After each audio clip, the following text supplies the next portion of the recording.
Buenas tardes, bienvenidos entonces a esta sesión número 4 de Music Hunter y hoy tenemos una cita que estaba esperando desde hace mucho tiempo y una muy merecida, digámoslo, vamos a pegar un viaje merecido por varias bandas, varias, digámoslo, aventuras sónicas que merecen ser recordadas y que me parece muy extraño que de pronto en alguna época y hasta hoy día no se haya hecho este recorrido, Miguel. Les presento entonces a Miguel Laverde, un multiinstrumentista y productor de la ciudad de Medellín y de Colombia. Buenas tardes a todos los oyentes. Jorge, ¿cómo estás? Bien, Miguel, o sea, muy entusiasmado porque con vos la historia es bastante larga, la historia es bastante extensa y yo no sé con cuántas bandas has tocado vos. Ya perdí ¿Cuántas la más cuenta. o menos? Sí, yo creo que todos perdimos la cuenta, ¿cierto? Pues a ver, mi proyecto principal que es Sail, Sí, que vos tuviste mucho que ver ahí porque nos sí, buqueaste para el primer concierto. ok. Eso Eh, fue en Transfusión. sí, ese fue Ah, Transfusión. súper. Sí. Entonces está Sail, que es mi proyecto principal, luego está The Kitsch, que es una banda radicada en Bogotá en la cual yo también The Quiche. participo. Actualmente estoy tocando batería en Ipsum y en Playa Futura. Y hasta hace poco también estuve participando en un proyecto de la ciudad que se llama Árboles Vertebrados. Eso, Árboles Vertebrados. Con Sí. esa fantástica canción. ¿Cómo es que llama esa canción? Que es un hit súper hermoso. Mientras ese más tema. parpadeo. Mientras más parpadeo. Y también sí. hice parte de un dúo, pues hasta ese momento fue un dúo que se llama No hay Juventud. O sea, en este momento es un proyecto solista. Ah, ok. Sí, con Simón Gaviria. Con Simón Gaviria. Vení, pero vámonos más para atrás. Empecemos, o sea, a ver, empecemos por el final, que también el final de un modo u otro es como para muchas cosas al principio de todo y para mí es Sónica Studio, ¿cierto? Eso ahora, digamos que se convirtió como en el nodo de la nueva ola sónica en Medellín, diría para mí, porque de ahí están surgiendo muchas bandas. Hablemos un poquito primero de Sónica Studio. ¿Cómo llegas vos a eso? Pues bueno, Sónica Studios nació después de la pandemia, cuando nos empezaron a dar un poquito de libertad a volver a salir otra vez. Sí. Unos amigos tenían un estudio en el área de Provenza que se llamaba Búho Negro. A raíz de la pandemia ellos decidieron cerrar, pero el espacio quedó adecuado y pues yo les hice como la compra de lo que había ahí. Okay. Yo ya tenía pues mis equipos de producción y de grabación con los que trabajaba en casa. ¿Dónde está ubicado Sónica Studios? El barrio Provenza del Poblado, Sí. con la zona rosa, para ser bien exactos, en la 34 con la 8. Ok. La 8 así.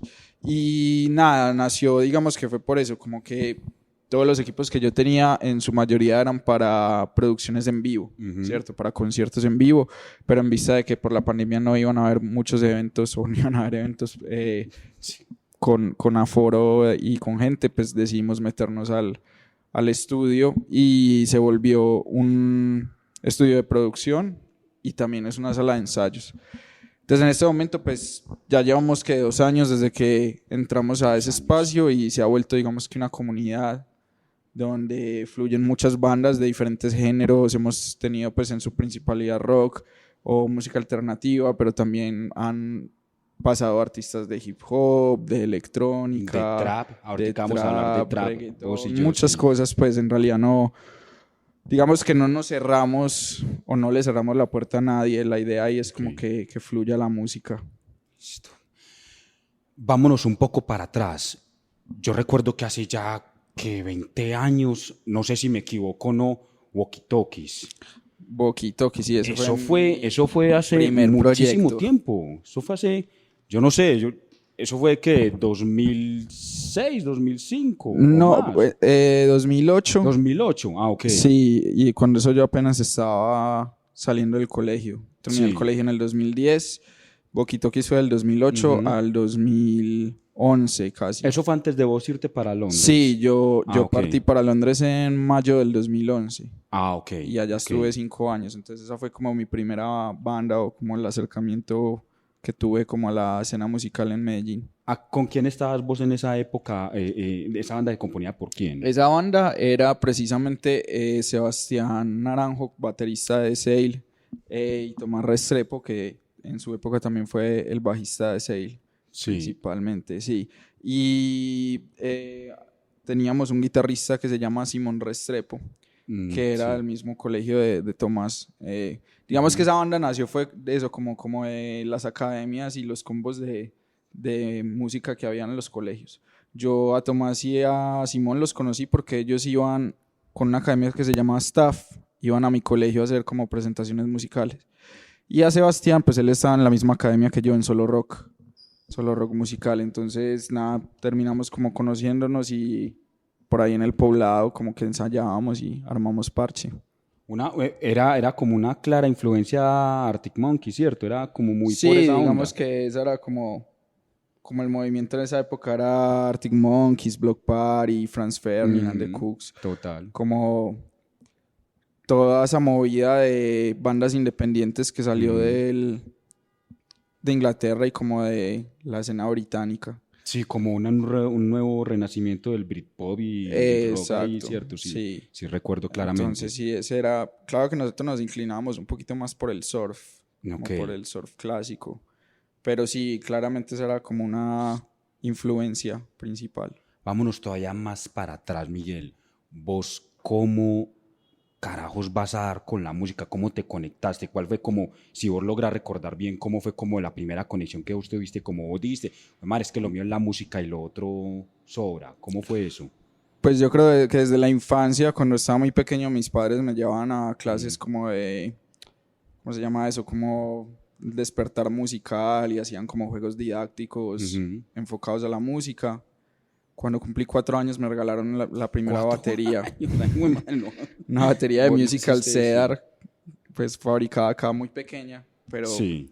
Desde eso tuve como el acercamiento. Luego a los 7 me metieron a clases de piano, pero nunca, pues no estuve como mucho tiempo ahí en realidad. Sí. Y la batería tampoco me metieron como a clases, simplemente la tenía ahí para hacer ruido y como muy empírico, pero no fue como estudiado. No fue sino como a los 10 años que yo decidí como entrar a una academia musical a estudiar guitarra. ¿Y a dónde? ¿A dónde entraste? En Solo Rock musical, que en este momento queda en el Poblado y tiene una sede todavía, sí, en Laureles, creo que en Río Negro también. Eso se expandió un montón. Ya. Sí. Ahí estuve estudiando con Hugo Restrepo, el guitarrista fundador de Kraken, una de las bandas más legendarias, digamos, que de Medellín. Sí, obviamente. Sí, y Kraken. Tiempo después, como a los 12, cogí la batería también de manera profesional, pues estudiando académicamente. No tenía ni idea que vos eras baterista antes que guitarrista. También tengo por ahí un pasado oscuro. Bueno, no oscuro, pero no mucha gente lo sabe. A los 11 años estuve en una academia de DJ de una, pues en ese momento era como una promotora de eventos de acá que se llamaba No Distortion. Ellos organizaban como minitecas y de los primeros así. Que de aquí de minitecas, de los primeros de acá, sí, quedaba en el centro automotriz, bien recuerdo. Ese ha sido como fue como mis primeros acercamientos a la música. De ahí entonces caes directamente a formar Boki-Toki, ¿cierto? Sí, durante el colegio, yo cuando tenía 16 años. Yo recuerdo que ustedes tuvieron un toque como, uno fue como en Berlín, si no estoy mal. Y otro fue como al lado del Palotón Uribe, que queda otro teatro. Ah, ok. Que fue una fiesta de... No sé si era Matacandelas, era una fiesta de Tendencia Garage. En esa época se llamaba así. Harold y pues todos los chicos que ahora conforman Apariciones Frecuentes. ¿Sí, okay? Y que ahora tiene, ¿cómo es que se llama? El espacio... El Paso Sesiones. El Paso Sesiones, sí. Ahí también está una buena plataforma para escuchar música independiente de la ciudad. Pues nada, digamos que yo empecé así estaba en el colegio con estos chicos que habíamos conocido. Principalmente tocábamos mucho, era como en gastrobares. Estaba Vertigo Wings, que era como una casa de alitas picantes y hacían batallas de bandas. Ahí estuvimos, ellos tenían 2 sedes, una en el Poblado y otra en la 33. Era bastante chistoso porque como éramos menores de edad, pero era un bar, tocábamos y apenas terminábamos de tocar nos tenían que sacar del lugar. Entonces, oye, ¿y por qué rock? ¿Por qué no otra clase de música en esa época? No sé, yo creo que yo tuve un acercamiento al rock de cuenta del skate. Yo hice skateboarding mucho tiempo y la mayoría de videos de las marcas que me gustaban Ya. ¿Y tenían... todavía montas? Sí, pues, pero suave porque tengo una lesión en la rodilla. Ok. Pero sí, entonces toda la música que uno veía en los videos de skate, ahí como que iba conociendo cosas y casualmente tuve como una conexión muy fuerte con el rock y sobre todo con el rock británico. Mis skaters favoritos también eran como de Inglaterra y la música que ellos ponían como que me enamoraba mucho. Estaba Motorhead, que es uno de los exponentes más grandes de thrash metal y es de Inglaterra, The Beatles obviamente, The Coral, Black Sabbath, pero casi todo me apuntaba como a esa isla por alguna extraña razón. Igual tampoco nunca me cerré, pues yo creo que en mi infancia tuve discos de Chichi Peralta, de un montón de cosas muy diferentes. De salserino, pues. Sí, también siempre he tenido una afinidad con la música electrónica. Ok. Entonces no me limito a eso, pero la banda, pues no sé, supongo que ahí fue como que nos conectamos con ese tipo de música en específico. Vos haces walkie-talkies y te vas para Inglaterra, ¿cierto? Sí, a ver, yo terminé el colegio cuando estaba, yo creo que en noveno de bachillerato, pues ya tenía en la mente como que quería irme por el lado musical, pero no estaba muy seguro de querer estudiar música como tal, ¿cierto? Y siempre tuve como un conflicto bastante fuerte a la hora de estar en un estudio de grabación o en un concierto y era que no poderme comunicar bien como con los ingenieros o con los productores, como que no, sentía que no hablaba el mismo lenguaje que ellos todavía, ¿cierto? Total. De ese mal sufrimos todos en alguna época. Sí, eso me limitaba mucho como a poder expresar las ideas de la manera que quería y darle la calidad de la experiencia sónica a las cosas. Entonces me empecé como a inclinar mucho por la producción, por la ingeniería de sonido, ¿cierto? Como a investigar. Y es que a mí me sorprendía mucho el nivel que ustedes tenían, porque en esa época pues la gente era un poquito como más, no digamos que tocaban mal, pero sí era un poquito el nivel más bajo, mientras que ustedes con walkie-talkies era un nivel más exigente. Sí, nosotros sí, eso. digamos que ensayábamos 2 veces a la semana, éramos muy constantes y creo que pues haber tenido la oportunidad de experimentar MTV cuando era música y no reality. Sí, eso, sí, total. También nos cogió la primera ola de YouTube, entonces uno podía ver todos los conciertos como en vivo y ver la calidad musical que tenían este tipo de bandas, incluso siendo pelados muy jóvenes también, como que nos inspiró bastante a llegar a esa calidad. Y obviamente pues acá vamos con un pequeño retraso en comparación al primer mundo. Total. Pequeño. No, pero ahí vamos. Ahí vamos, ¿no? Y gracias a exponencialmente va acelerándose, sí, que ya tenemos más acceso a la información, pero yo creo que en esa época las consolas digitales no estaban en el mapa, había un montón de factores, pues como que mucha gente no tenía en cuenta y como los conciertos eran tan hazlo tú mismo, entonces cualquier parcero que tuviera una cabina o una consola análoga, lo que fuera, y pues ahí uno armaba el sonido.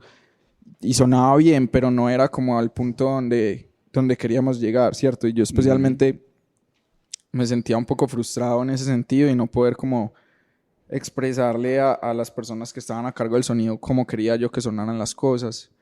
Entonces eso fue llamándome atención, pero yo también cuando terminé la universidad, el colegio, no estaba muy seguro de qué quería en la universidad y hice un semestre de fotografía en Yurupari.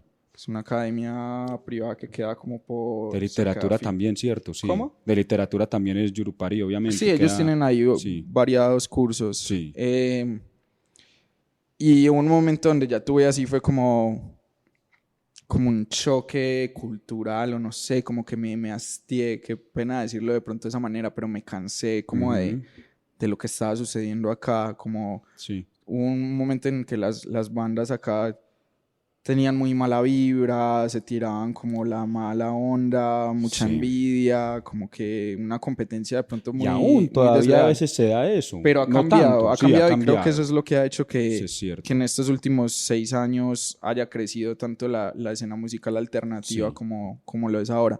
Pero en esa época sí, como que me hastié y también digamos que en un momento tan crucial como es terminar el colegio, todo el mundo está buscando su norte y los de la banda también nos empezamos de pronto como a desconectar, porque no estábamos dándonos como la misma energía los unos a otros, pues como invirtiendo el mismo tiempo en la banda y eso. Entonces fue como el momento en el que yo dije, bueno, ¿cuánto vale hacer un curso? Pues un curso no, ¿cuánto vale hacer una carrera acá y cuánto vale hacerla allá? Y finalmente acá no habían muchas propuestas de ingeniería de sonido en ese momento, solo estaba la San Buenaventura. Sí. Y apenas estaba empezando el Pensium. Entonces no sí. tenían estudios, no tenían como todas las facilidades que tienen ahora. Claro. El ITM apenas estaba empezando también con la tecnología de sonido.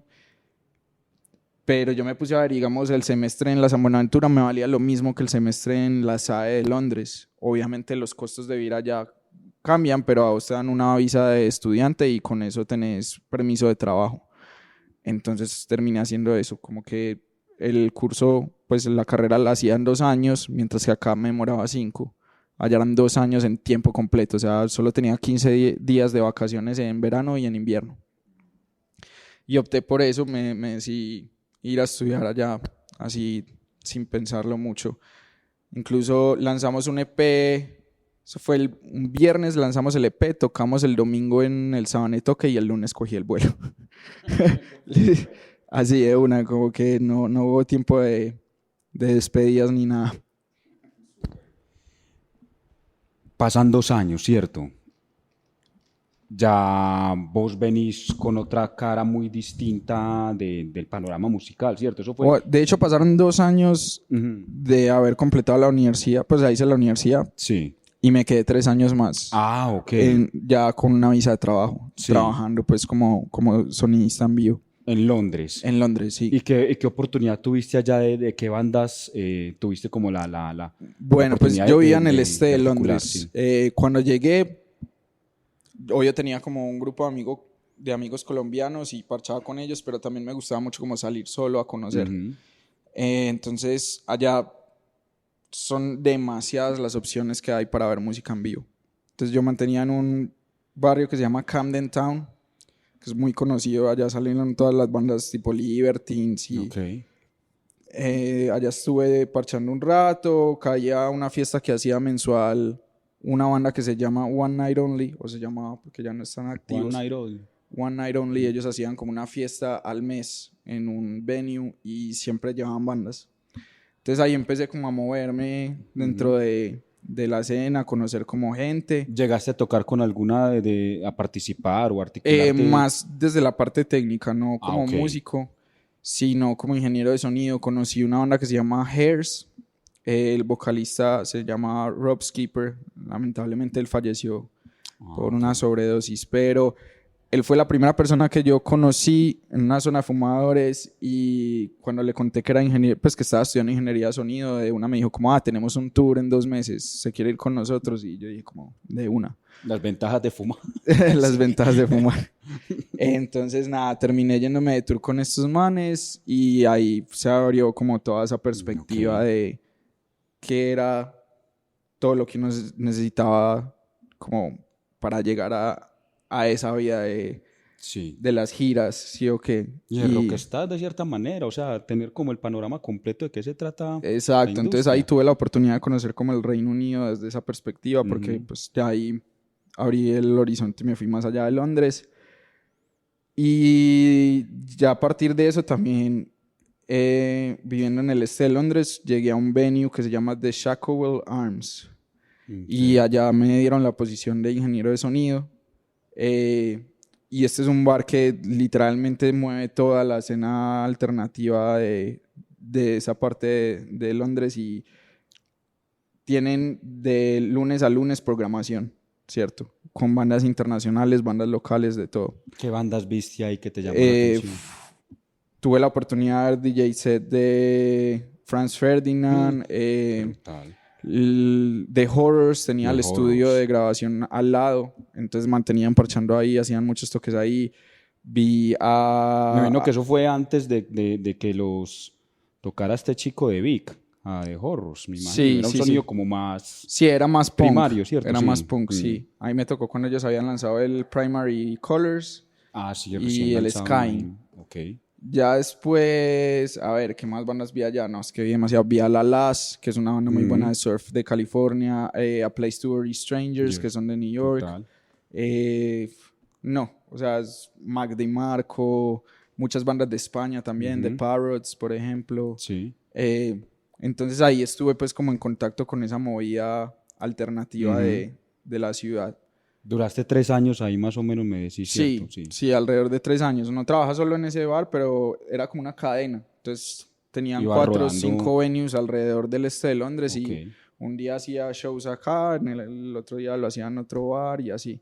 Entonces conocía mucho de las Sonidista, bandas. les hacía el sonido a varias bandas. Sí, ingeniería de sonido de las bandas. ¿Qué pasa entonces? ¿Te vienes para Colombia? Bueno, ¿qué pasa? Ya estaban como a puertas del Brexit, que es la salida del Reino Unido de la Unión Europea. Y lamentablemente la inmigración se puso pues como más difícil, entonces empezaron a cortar visas de trabajo y la compañía que me había dado la visa de trabajo a mí para ser ingeniero de sonido pues les llegó como el momento en el que les cortaron el permiso. Entonces a mí me llega una carta que dice tienes 28 días para conseguir otra visa de trabajo o otro tipo de visa o volver a tu país. Mi plan era quedarme allá, pues digamos que yo me enamoré mucho de esta ciudad, de este país, ya había una afinidad desde antes, pero en los términos de inmigración es muy complicado porque uno tiene que pasar, para la residencia tienes que pasar 5 años bajo la misma visa. Entonces, ¿qué pasó? Yo hice 2 años de estudios, o sea, visa de estudiante, 3 de trabajo. Entonces, cuando empecé la de trabajo, empezaba a contar. Entonces, los 3 me faltaban 2. Te faltaban 2, sí. Y ahí me tocaba o conseguir otra de trabajo, que es muy difícil, o volver a la estudiante, que sería volver a contar de Ya era cero. una época muy coyuntural, me imagino. Y para pues, que me dieran una incertidumbre. estudiante tenía que hacer algo como subir de nivel. Pues yo ya había hecho el posgrado, entonces tenía que hacer, por ejemplo, una maestría. Apliqué una maestría en Music Management como administración musical y me gané una beca, pero la beca solo cubría 2.000 libras y el curso solo duraba un año. O sea, Y vos te sonaba la fuiste visa un año. solo, ¿cierto? Totalmente. Y el curso valía 14.000 libras. Y yo Ay. dije, no, ese dinero mejor lo invierto en equipos en Medellín. Y eso hice, pues me devolví. Y con un amigo, muy buen amigo, Juan Pablo Pineda, que conocí en Londres, él había ido a estudiar allá, me reuní acá y él me propuso como, yo tengo este espacio en el Alto de las Palmas donde podemos hacer bullas, si querés armamos el estudio allá. Lo que se conoce ahora como el Alto, ¿qué? No es el Alto Estudio, pero era ahí cerca. Ok. Era ahí cerca. Era una finca privada, pues. Y ahí empezó Sail. O sea, ahí armamos como el parche de Sail. Y digamos que no tenía nombre, pues nosotros le decíamos el Alto porque quedaba en el Alto, pero no, pues después se prestó para confusiones con el Alto Estudio. Sí, me imagino. ¿Eso fue qué? ¿2015 más o menos? 2000, sí, yo volví en septiembre del 2015. Entonces, oficialmente Sail nació en el concierto de Transfusión. Ok. 2016. Que eso fue febrero del 2016. Sí. Se fue el primer concierto de Sail. Y ya teníamos el parche allá arriba. Digamos que ese fue como el comienzo de Sónica sin llamarse Sónica. Son los mismos equipos y todo, solo que era una locación diferente. Pero allá también pasaron muchas cosas. Digamos, el disco de Margarita Siempre Viva, Letanías del Jardín, se grabó allá arriba. Ok. Y había también como una comunidad, pues allá ensayó en varias ocasiones In Waves, estuvo In Waves el es nuevo de Coyote, Jorge Giraldo, ¿cierto? Jorge Giraldo, ahí Ok. estaba Jorge Giraldo, Y de estaba Daniel Castro. Daniel Castro, estaba también Rodrigo Canal, que ahora tiene Volcán, Sí, claro. Baterista de él. baterista de Volcán. Y sí, o sea, siempre hubo pues como ese sentido de comunidad. Desde que yo llegué, yo quería impulsar eso, como que las bandas de acá pillaran, hey, miren lo que se puede hacer teniendo como un espacio propio. Total. Y digamos que teníamos unos equipos bastante avanzados para la época. Entonces, ahí fue como donde nació la comunidad que tenemos ahora. Sí, porque a eso voy. O sea, hagamos un recuento más o menos, si te da, obviamente, de todas las bandas que en este momento, y que en esa época, porque yo veo que desde esa época, 2016, 2017, 2018, vos despegaste de una manera, o sea, muy sorprendente para el sonido de Medellín, porque pues en mi experiencia personal nunca había visto eso, que empezaron a surgir esa serie de bandas con esa serie de calidad musical. Y no sé si el público se dará cuenta, yo por lo menos en mi caso particular sí me empecé a dar cuenta que uno empezaba a hacer una búsqueda y a ir a sacar como un elemento diferenciador y a la vez que estaba constante y el elemento eras vos. Que uno decía, ve, pero es que Miguel está en cada una de ellas y eso empezó a despegar muy demente. O sea, eso empezó a despegar no solo de Medellín, sino que eso empezó a elevarse de un modo, pues no sé, se empezó a pegar de un modo fantástico. Hablemos un poquito de esa familia de bandas, más o menos quiénes son y por qué llegan a vos, o vos por qué llegas a ellas, cómo se dio como esa entremezcla de personas, porque me supongo que, por ejemplo, Margarita siempre ibas de Bello, ¿cierto? Sí. Ellos más que todos son de Bello. Sí, son de Bello. Gibson, ¿de dónde es? Ipsum es de Boston. De Boston, Del centro de aquel barrio de Medellín. Boston, ¿cierto? El centro de Medellín. Sí. Háblame un poquito de esa serie de bandas. Bueno, yo creo que todo inició porque antes de yo irme para Londres, a la par de Walkie Talkies había una banda que se llamaba Visitors. Visitors terminó siendo In Waves. In Waves. Sí, solo que cambiaba el bajista. Eran las bandas de Jorge Giraldo. Entonces, ahí estaba Rodrigo Canal en la batería, estaba Daniel Castro en la guitarra. Yo lo estuve en Transfusión, sí. Sí. Visitors. Sí. Sí, o In Waves, sí. Sí, y entonces ya luego con Visitors, pues siempre hubo como esa amistad entre nosotros. Yo me fui a Londres, igual mantenía como en contacto con ellos. Y cuando volví, ellos ya tenían In Waves, entonces digamos que esas eran las dos bandas como hermanas en el momento, porque éramos como los más cercanos. Y yo empecé una serie de eventos con una promotora de la ciudad que se llama Breakfast Club, que ellos hacen en este momento uno de los festivales más grandes que se llama La Solar, tenían el Breakfast y manejan pues digamos que la vida nocturna en el área del Poblado. Ellos son los que hacen Bolívar, Salón Amador, sí, toda esa serie de sitios. Y con ellos, en compañía con Jack Daniels, empezamos a hacer unos eventos que se llamaban Noches de Ancón. Era, la temática que teníamos era eso, precisamente queríamos en algún momento poder revivir el festival Ancón, que fue uno de los festivales más legendarios de la ciudad de Medellín. Entonces empezamos haciendo las Noches de Ancón y traíamos, la idea era como traer por lo menos una banda nacional y tener dos locales. La primera versión tuvimos a Árbol de Ojos, que es una banda de Bogotá, en la cual toca Gary, David Ospina, pues estuvieron en el Código Rojo Southwest, ¿cierto? Ellos estuvieron en South by South, que estuvieron en un Primavera Sound también. Ah, en un Primavera Sound, sí. Y en esa primera versión fue Sailing Waves, Árbol de Ojos. Luego para la segunda versión trajimos a The Kitsch, que en alguna... creo que ellos tocaron en Transfusión. Sí. La primera vez que vinieron a Medellín, vos los habías traído a Transfusión. Sí, yo recuerdo. ¿Quién más estuvo? Revivimos a los Yetis para esa edición. A los Yetis. Y tocaba el bajo este chico de Frankie ha muerto, Alex, ¿cierto? Alex y creo que sí. En la batería estaba Dave Cisneros de la 45. Juanda. Sí, Juan David, el hermano de Camilo. David Cisneros, sí. ¿Y quién más estuvo ahí? Estuvo Killer Fish. Que en Killer Fish estaba Pela. Alex Pela de los Malkavian actualmente, y Daniel Castro también llegó a tocar en Killer Fish. Y obviamente Camilo, pues. Pero pues ya que ahí siempre han habido como tal, tocaban esta y también en esta, y como que siempre han habido como músicos compartidos. Y eso fue algo que yo logré como divisar mucho en la escena de Inglaterra, o incluso, por ejemplo, en la escena australiana, que pasa mucho, digamos, como con Tame Impala. Tame Impala es el proyecto de Kevin Parker, pero en esa banda, cuando tocan en vivo, él toca con todos los amigos de él, y vos vas a ver, y cada uno de ellos tiene su proyecto musical aparte. Pues, familias de bandas. Sí, son familias de bandas, y entre todos pues como que se comparten, todos se cogen la mano, todos nadan juntos a la superficie, ¿sí me entienden? No es como... Lo que vos decías antes, que antes había no una pasaba, competencia. Que ahora sí... Entonces eso se empezó como a dar, por esa época empezamos a crear esa hermandad también con las bandas de Bogotá. Como, hey, parce, ustedes vienen a Medellín, nosotros los alojamos, les damos lo que necesiten, les prestamos los instrumentos, y si vienen muy cogidos con el equipaje o lo que sea. Y viceversa, cuando nosotros visitábamos Bogotá también sucedía eso. Entonces, por ejemplo, nosotros traímos a The Kitsch.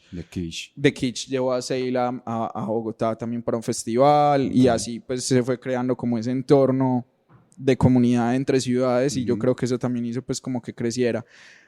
A partir de yo haber empezado a hacer esos eventos con Jack Daniels y con el Breakfast, me empezaron a surgir otro tipo de trabajos, y en una ocasión me pidieron hacer la curaduría y el booking para un mercado musical que estaba organizando una cadena de hostales que se llama Celina.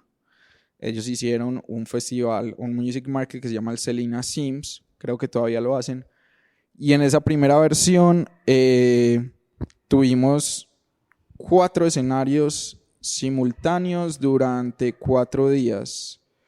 Y ahí tuve la oportunidad de buquear como las bandas que yo ya tenía pues como en el radar, que me parecía que tenían como una buena proyección. Por esos días yo había asistido a un festival que se llama Anti-Tattoo, que es un festival de tatuajes que organiza Allison. Claro. Y ¿qué pasó ahí? Yo llegué un poco escéptico precisamente porque sentía que el nivel técnico en Medellín todavía no estaba como al nivel, especialmente en ese tipo de conciertos como muy hechos por cada uno, pues, y que no tenían como, como promotores o como sponsors. Okay. Y tocaban 7 bandas. Yo creo que en la sexta banda yo ya estaba como perdiendo la fe un poco, porque todo estaba sonando muy desastroso. Como hace 8 días estábamos, hace 15 días estábamos hablando de algo así parecido. ¿Y qué pasó? Nada, ya me iba a ir y llegó un pelado y me entregó una margarita, y yo como, ok, ¿qué significa esto? Y el pelado fue y se montó al escenario y empezaron a tocar. Y a mí la banda me pareció muy, muy, muy, muy, muy brutal, pero estaba sonando terrible. Pero no por culpa de ellos, era más por el aspecto técnico del evento. Y yo, no sé, yo creo que después de haber estudiado ingeniería de sonido, uno queda como con una maldición también a la vez, porque ya uno no se puede disfrutar las cosas a no ser que estén como sonando bien. Ok. Y yo de imprudente fui y me metí a la consola. Sí, esas cosas que uno no se puede aguantar. Sí, no, yo llegué como a la consola, y el pelado que estaba en la consola me dijo como, uy, muchas gracias, es que yo estoy haciendo un reemplazo, no tengo ni idea cómo manejar esto. Y yo como, bueno. Entonces llegué y afortunadamente era la misma consola que yo tengo en el estudio, y me la conozco de pe a pa, entonces la cuadré como bien. ¿Qué consola es esa? Una Behringer X32. Ok. Y nada, estos pelados quedaron sonando como en el punto, por fin me los pude como disfrutar. Y cuando terminamos el show, al rato me los encontré, y el guitarrista me reconoció y me dijo como, vos sos el de Sale. Me preguntó que quién estaba haciendo el booking del Celina Sims. Yo le dije que no tenía ni idea, pero que mandara las cosas a este email. Le di el email, y precisamente pues como que ya yo viendo pues todas las aplicaciones, esa era una de las bandas que yo ya tenía como en mi radar, que me gustaba, y todo el papeleo que mandaron y todo muy bien organizado. Entonces fue una de las bandas que entró ahí al festival.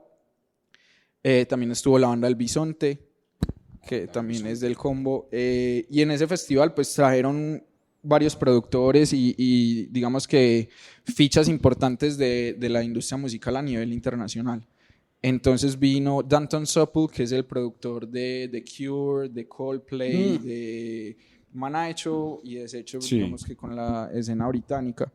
Y él se enamoró de la banda El Bisonte, grabó con ellos, se enamoró ese día al festival, los vio tocar una vez y pidió que los pusieran al otro día para volverlos a ver. También llegó a la vida de Margarita Siempre Viva, llegó Indómito, que en ese momento fue pues como los que empezaron el management con ellos. En Indómito está... Indómito todavía existe, está Daniel Gregorio. No volví a ver. Y este man Alejandro Limón. No sé quién es. Que, bueno, él es de una banda que se llama Militantes. Ah, claro, Militantes, es como un...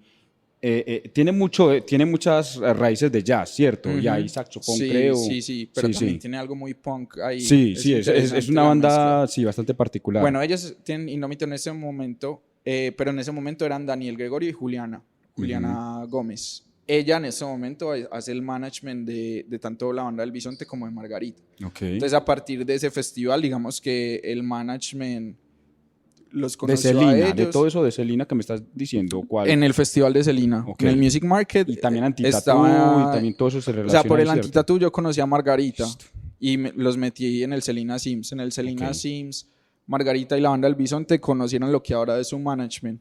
Para el Selena Sims también traímos a The Kitsch, a No Stories, a Teatro de Unión, Bogotá. Sí, trajimos muchas bandas de Bogotá. Trajimos una banda de Barranquilla que se llama Jade Elefante, que también tuvo la oportunidad de grabar después con Danton Sopple de Inglaterra. Entonces ahí hubo pues como mucho movimiento de cuenta de esa curaduría que se hizo y que fue beneficiosa a la larga para las bandas que participaron ahí. Entonces digamos que sí, indirectamente pues como que fue favorable para ellos la curaduría que se hizo y eso los ayudó a crecer. Pero han sido pues como un factor, pues como un montón de reacción, pues como de consecuencias, pues, pero no por un solo actor. O sea, yo no puedo decir, o no me puedo dar los créditos solo a mí. Yo sí hice la curaduría, obviamente. Pero eso siempre ha sido pues como un trabajo de comunidad y siempre hemos estado como varias personas ahí moviendo las fichas. Ese festival lo organicé, la curaduría la hice con Franco, Frankie Franco, que es el director del Breakfast Club, y con Rodrigo Canal, que en este momento es el baterista de Volcán, y él tiene su promotora que se llama Efecto Vinilo. Entonces siempre ha sido pues como un trabajo en conjunto en pro de las bandas nacionales, por así decirlo. Yo te digo eso y me pareció pues muy particular, fue por mi experiencia personal. O sea, cuando yo empecé a ver esta serie de bandas y ese resurgir, porque fue un resurgir realmente de toda esta serie de bandas con un sonido muy particular y muy alejado de lo que hasta el 2015, 16 se veía, yo te veía vos muy constante en eso. Por eso te preguntaba. Y más que todo con la entrada, pues obviamente de Sónica Studios, que ahí sí terminaron todos como de confluir en un punto, ¿cierto? Yo te digo multiinstrumentalista y pienso en varias cosas. Obviamente vos sos un enamorado de la guitarra. ¿O cuál es tu instrumento? Porque me sorprendes que vos empezaste como baterista. ¿Cuándo vos empezás otra vez a tomar la batería en cuenta? Porque de un momento a otro yo te veía que vos tocabas guitarra, te metiste con el bajo en Non-Youth, No hay Juventud, y de un momento a otro lo estás tocando batería. Bueno, no, digamos que la guitarra y el bajo es casi que, uno podría decir que lo mismo, o no sé, yo pienso que los mejores bajistas al principio eran guitarristas y viceversa. Y llegué al bajo fue por dos cosas. Una, Leire, una gran amiga mía que tocaba en una banda que se llamaba Azúcar, de acá de Medellín, tenía un bajo que le habían dado como su primer bajo y lo tenía por ahí archivado. Uy, y yo sacaste algo tan Zuka, esa banda. Yo le dije que me lo prestara el bajo. Entonces me parché como a tocar y llegó Albert de The Kitsch, me dijo que el bajista no podía ir al tour que tenían planeado para España, que si yo podía tocar bajo, y yo como, bueno, vamos a ver qué pasa, y así fue. Entonces ahí fue donde como que retomé el bajo y empecé a tocar bajo en No hay Juventud, que era el dúo de electrónica que pues como synthwave y post-punk que tenía. Con la batería pues yo siempre la había tenido ahí en la casa y como te digo, todo siempre había sido muy empírico hasta que empecé en Solo Rock. Pero también, digamos que cuando me fui a Inglaterra la abandoné un poco porque pues no tenía forma de viajar con una batería y tener una batería es más complejo por los vecinos, el ruido, bueno, muchos factores. Todo. Yo creo que recientemente volví a la batería por el mood también, de pronto como que necesitaba liberar energía, pegarle a algo, que no fuera un ser humano. Como, necesitaba descargar un poco como la acumulación porque yo creo que todos hemos afrontado la pandemia y todo este caos al que nos vimos como entregados en los últimos 2 años. Entonces volví como a esa raíz de pronto como más tribal, más salvaje. Lo siento yo así. Igual no he descuidado pues los otros 2 instrumentos principales que hago. También de vez en cuando le casco un poquito al piano, pero no soy como muy, digamos que soy muy ignorante todavía en la teoría musical, pues no soy tan habilidoso, pero me defiendo. Entonces sí, yo creo que en ese aspecto se podría decir que soy multiinstrumentalista. Sí, total. ¿Cómo entras vos a Gibson? Bueno, lo de Ipsum fue, digamos, como que un conflicto interno que ellos tuvieron como con sus integrantes y, digamos, uno de los integrantes se dispersó un poco y ya no le estaba entregando la misma energía que el proyecto demandaba y llegaron a un acuerdo y simplemente pues cuando él salió yo en algún momento les había expresado mi gusto por la banda y me hicieron la propuesta que si quería entrar a tocar la batería ahí, entonces ahí llegué. Eso fue muy reciente. Pues sí, eso fue hace, ¿qué? Más de 5 meses, sí, 5 meses. 6 Sí, meses, muy reciente. Hablemos un poquito de tu faceta de productor, Miguel. Vos me decías, por ejemplo, que vos produjiste un trabajo de Margarita Siempre Viva, ¿cierto? Sí, señor. Yo hice, pues, empecemos, digamos que todo lo de Sale, desde el principio lo hemos... Tapes todo lo de Sale lo hemos producido nosotros Okay. en el estudio de nosotros, con la mezcla de nosotros. Lo único que han hecho, digamos, personas ajenas al proyecto es el máster. Eso fue con Daniel Obregón de Popstitude. Mastering o con qué fue el disco que sacaste de ese Tapes. Bueno, el vinilo como tal, el corte de vinilo lo hicimos con Ruido de Fondo Records. Okay. Pablo Mejía, que tiene su laboratorio en Río Negro o en Las Cejas, si no estoy mal. Sí. Entonces él hace cortes artesanales de vinilo en técnica latte y él hace hasta 50, pues como 50 unidades por producción. Sí. Ese es el que tiene forma de corazón, ¿cierto? No, mira, el primero que sacamos fue el Surf, que salió en edición transparente. Que es con V, ¿cierto? Surf, sí, ok. ¿Ese es 2019? No, ese fue 2017. 2017. En el 2018 lanzamos Sex Tapes, que era un EP. Ese salió en 7 pulgadas, también cortado a mano por Ruido de Fondo Records. Y ese también era transparente, creo. Sí. Luego, después de la pandemia, lanzamos With a Little Help of My Friends, que ese es el que es en forma de corazón. Entonces es el vinilo cortado en forma de corazón. Y mis amigos. Y ese es un 7 también.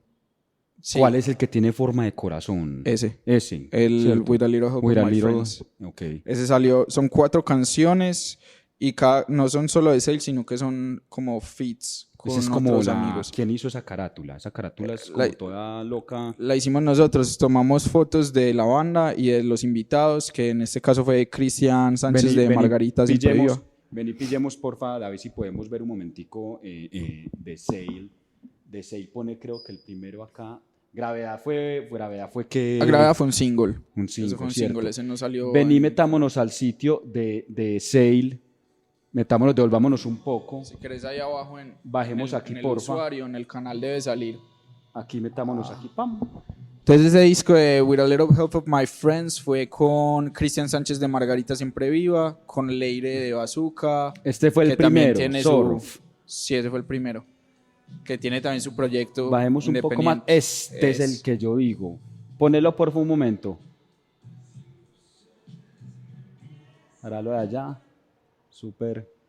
Esto, miremos esta carátula un momentico. Bueno, entonces esa carátula son los 4 invitados que tuvimos en este disco, ¿cierto? Ahí está. De niños. Sí, de niños. Este es Pablo Melo, de la banda Popstitude y de Virginia Valley. Que él es el vocalista, él es... Pablo Melo. Sí. Él tocó bajo en Sale un tiempo. Sí. Cuando Tomás se fue para Inglaterra, Pablo entró a reemplazarlo. Súper. Este de acá es Cristian Sánchez de Margarita Siempre Viva, el vocalista. Este de acá es Leire, de la banda Bazooka, pero ella también tiene su proyecto solista que se llama así, Leire. Y este es Johnny García de Árboles Vertebrados. ¿Y esta vaina de acá atrás qué es? Bueno, entonces, ¿qué pasó? Como este disco lo sacamos en Halloween, era como un especial de horror. Sí, ok. Entonces lo que hicimos fue que tomamos las fotos de cuando estábamos pequeños y les hicimos como unas intervenciones en Photoshop para que se vieran como más diabólicas. Entonces A Johnny le... Puro poseso. O sea, Johnny sí estaba llorando en la foto, simplemente le agregamos ahí como el fantasma. Ah, ok. Acá cortamos los ojos de Leire e invertimos la cruz del padre. Creo que esta es una foto de la primera comunión de ella. Y aquí hay como algo, otra presencia allá atrás, como esa mano. Esa mano. Okay. Este decía otra cosa diferente en la camiseta. Sí. Le oscurecimos los ojos y pues el de Pablo también le hicimos ahí como esa marca ahí. Eso fue... A little help. Oh My Friends. Y esta página que se ve acá detrás es es como la única página conocida del Grimorio Rojo. Sí. Es como un libro maldito que tiene el Vaticano en su poder. Y pues bueno, acá no tenemos el reverso de la carátula, pero también están las fotos de los de la banda. Entonces esta sí es la que tiene forma de corazón. Ese es el que el disco tiene forma de corazón. Ese también fue con ruido de fondo. Ese fue con... Sí, ese fue con ruido de fondo. Ese fue con ruido de fondo. Y ese también fue muy especial porque lo hicimos con un colectivo de vinilo que se llama La Caja Soundbox. Sí. Ellos tienen una tienda de vinilos en Laureles, en el Café Zeppelin. Pero es muy bonito porque ellos pues son melómanos. Ellos siguieron con la caja Soundbox. Sí, ahí está. Okay. Y Super. ellos son, digamos que es una comunidad de melómanos y lo que hacen es lo siguiente. Ellos escogen alguna banda independiente de la ciudad y ellos pagan la producción del vinilo y ya después digamos que se retornan la producción y la utilidad se la dejan al artista. Que es lo justo, muy bien. Sí, claro, pero ellos lo hacen en pro de promover precisamente como el formato físico para bandas independientes y bandas locales. Entonces, bien interesante ese colectivo que ellos tienen ahí. La Caja Soundbox, si alguna vez la quieren pillar. Sí. También hacen bajo pedido. Pues los vinilos que ustedes quieran conseguir por pedido se pueden hacer ahí en la tienda. Hablemos un poquito de lo que estamos escuchando. A mí el tema Mira, me tiene loco. Ese es el reverso de la carátula. Entonces, este soy yo. Sí. Ese es Tomás. Este es Johnny otra vez. Y este es Sebastián, el baterista. Súper. A mí me encantó la carátula, muy bacana. Vení, hablemos un poquito de esta. Esto fue una colaboración entre ustedes y Sale y Árboles Vertebrados, ¿cierto? Bueno, ¿qué fue lo que sucedió? A ver, Johnny García tiene Árboles Vertebrados, que es pues, un proyecto que existe desde el 2013, 2014, si no estoy mal. Y nos conocimos en La Pascasia, que es uno de los parches musicales pues como más conocidos de Medellín. Cerca a las Torres de Bomboná, ¿cierto, Juan? Exacto, en toda la... ¿Cómo se llama esa vía? La Pascasia. Así se llama la calle. Bueno, y él, pues, digamos que teníamos una afinidad. A mí me gustaba Árboles Vertebrados, a él le gustaba mucho Sale, y el guitarrista de Sale se tuvo que ir de viaje, entonces Johnny entró a Sale a reemplazarlo, y él quería que produjéramos un disco juntos de Árboles Vertebrados. Y él me mostró esta canción Mientras Más Parpadeo. Esa fue la primera canción del disco que pues, hicimos juntos. Entonces, para esa época, digamos que él estaba haciendo ahí como una reforma en la formación de su banda. También pues por diferentes motivos, como de intereses diferentes, y de pronto ya no estaba pues como la misma energía. Era como una etapa diferente de la banda. Entonces, para esta canción, instrumentalmente participaron los músicos de Sale, en vista de que Johnny por ese momento no tenía como la banda conformada. Entonces nada, surgió Mientras Más Parpadeo, por eso lo tenemos en este disco. Letra original de Johnny. De Johnny. Sí, esta canción es inspirada en Romeo y Julieta, de hecho pues como en las líneas que tira Shakespeare ahí como con... Sí. Con lo del sol y todo eso así. Entonces es como la inspiración de esa letra. Esa fue la primera canción que hicimos del disco que se llama El universo entero se derrumbó sobre nosotros. ¿Eso es producido en Sónica? En Sónica, sí. Mezcla y mastering en Sónica. Todavía no ha salido en físico, no sabemos cuándo lo vamos a sacar porque los tiempos de producción de vinilo están bastante complicados. Claro. Hay una escasez de galvano, que es uno de los elementos como principales en la producción de vinilo. Entonces, esa producción está ahí como en veremos. Y nada, esa es como la historia detrás de esa canción. De esa canción entonces, se puede encontrar en este disco, que sí, pues está el vinilo, pero también hace parte del long play del Árboles Vertebrados. Todavía hay copias, obviamente, de este... No, este está agotado, el de forma de corazón ya sí. se agotó. ¿Cuántas sí. fueron las copias de este? 50. 50. Súper. Sí, ahí también tenemos esta canción que es con Pablo Melo de Virginia Valley. Y como te digo, está la que es con Cristian Sánchez, que también se puede ver en vivo en los Sónica Sessions, ahí en el canal de Sónica. Hablemos un poquito de lo que viene, Miguel. O sea, ustedes vienen de un concierto de Cali, ahora estabas en Cali con... Sí, en este momento con, yo estoy, ¿quién estabas estoy en gira con Ipsum. Con Ipsum. Estamos en la gira que se llama Suave Aturdimiento Tour. La estamos haciendo con otro muy buen amigo de nosotros de acá de Medellín que se llama Matthew Collin. Y La Experiencia, que es la banda de él, él reside en Bogotá ahora, pero sí. digamos que él es muy del parche de Margarita, de Ipsum, sí. De todo. Entonces, acabamos de hacer Bucaramanga, Bogotá, 2 fechas, y Pasto. Íbamos a hacer Cali, pero lamentablemente el personaje que nos iba a buquear, pues como en el venue, nos canceló el evento una semana antes. Sí. Nosotros teníamos ya buqueados los vuelos para venir a hacer la audición de altavoz, que la hicimos el domingo en la tarde. Entonces no pudimos o no tuvimos como el tiempo para poder replanillar. Matthew sí pudo hacer el concierto en Cali el domingo, pero como nosotros ya teníamos los vuelos, pues nada, claro, acá nada que vinimos, hacer. hicimos el show y nos queda pendiente el de Cali. Ahora vamos jueves para Manizales, viernes Pereira y el jueves de encima, que cae 22, vamos a estar en el Club Lívido en Medellín, cerrando, listo. Ya esa es la última fecha del tour, del Suave Aturdimiento. ¿Van a estar con quién ese día ahí aquí en Lívido? En el Club Lívido ese día va a estar como opening act Ana Garner. Sí. Ese es como su proyecto de synthwave y post-punk. Ella también es DJ muy conocida como Magdalena, aunque ya tiene un nombre artístico diferente, es Annie Article, pero también pues como una exponente muy fuerte de la electrónica acá en Medellín. Ella va a abrir, luego toca Matthew Collin y La Experiencia y finalmente cierra Ipsum la noche.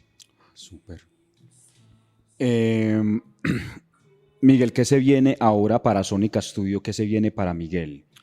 Pues bueno, Sónica, digamos que lo que más está luchando ahí es poder generar comunidad y crear una plataforma donde se puedan mostrar las bandas. Entonces, si ustedes entran al canal de YouTube de Sónica Records, ahí están todos los live sessions. Vení, miremoslo, porfa. Sónica Studios. No, Sónica Records. Sónica en Records. YouTube, sí. Ese es como el sello, porque el estudio, pues digamos que es más como la locación. Ajá. Entonces, nada, hasta hace poquito tuvimos un invitado internacional que se llama Elias B. Runenfeld. Él es conocido por ser vocalista de la banda Ice Age de Dinamarca. Estuvo acá presentando su proyecto solista y le hicimos un live session en el Parque Arví en Santa Elena. Miremos un poquito esto.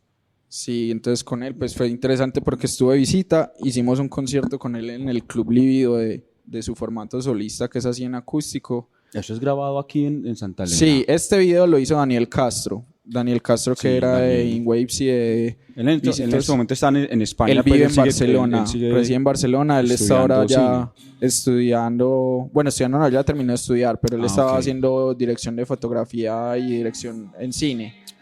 Entonces él se encargó pues como de toda la parte visual en este video y la edición. La captura de audio y la mezcla y master la hicimos con Sónica en el estudio. Y nada, pues como te contaba, ahí en el canal pues se pueden ver muchas propuestas, no solo internacionales. Este es el primer invitado internacional, pero tenemos muchos artistas de acá de Colombia. De Colombia, claro. Entonces está Nicolás y los Fumadores de Bogotá, Paula Pera, Encarta 98. Fumarlo todo por error. Buena banda.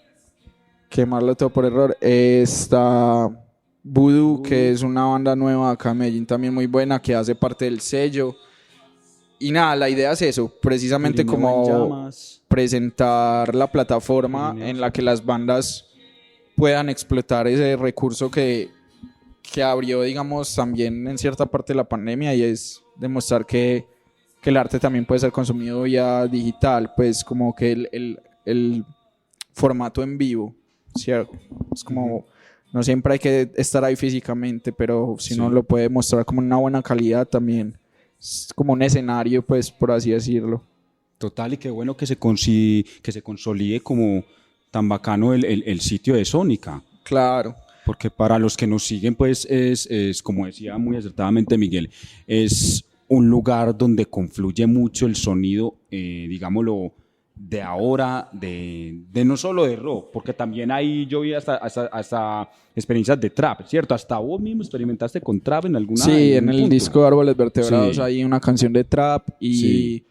Juan Pablo, que fue el guitarrista de Seil, ahora pues ya no está en la banda, pero él sigue sus proyectos y todos están inclinados más a esas raíces urbanas, pues sí, como por darle un nombre. Entonces ahí entra trap, reggaetón, hip hop. Y en algún momento también tuve la oportunidad de trabajar como ingeniero de sonido de Mavilan, de Doble Porción, que son exponentes pues como de género urbano acá en la ciudad. Consolidados acá en la ciudad, sí. Sí, entonces por ese lado digamos que tenemos una amplia gama y variedad de géneros Sí. para explorar en el espacio de Sónica. Para el que quiera todo el momento de la rumba está ahí. Ah, sí, Sí. puro crossover. ¿Faltas guaracha o qué? No sé. No, súper, súper. Miguel, realmente te felicito por todo, pues por todo un recorrido como tan particular y tan consolidado, viejo, y sinceramente, pues no sé, de parte de mucha gente, te damos las gracias por el sonido que nos has aportado a toda la ciudad y a todo el país, y inclusive pues diríamos que a Latinoamérica, porque ustedes han viajado varias veces ya por muchas partes y han llevado el sonido de Medellín, pues no sé, muy alto, y me parece una chimba pues todo lo que han hecho. No, gracias a vos por ser ficha clave dentro del proceso. Vos nos diste el primer concierto. No. Ese concierto estuvo accidentado, ¿no? Sí, ese concierto estuvo muy loco. Nos robaron, que todo el contenido del bar lo robaron una semana antes. Sí. Estuvo denso eso. Y lo que queda dentro de ese concierto también todo se quebró, porque todos quebraron todo. Pero todo, pasamos muy bueno. Caos vehicular hubo. Estuvo sí. Muy buena. Esto fue Music Hunter con, ya ven, el personaje que tenemos para el día de hoy, Miguel Laverde, y le damos entonces muchas las gracias a Miguel por haber asistido hoy a esta sesión. Y bueno, los invito a seguir entonces con la programación de Habitante 7 online y busquen la emisora que estamos haciendo un gran esfuerzo por darles digamos, una curaduría musical un poco diferente a lo que se viene dando en la ciudad. Y bueno, Miguel, muchas gracias. Gracias a vos. Estamos hablando y chao, hasta luego, hasta una próxima.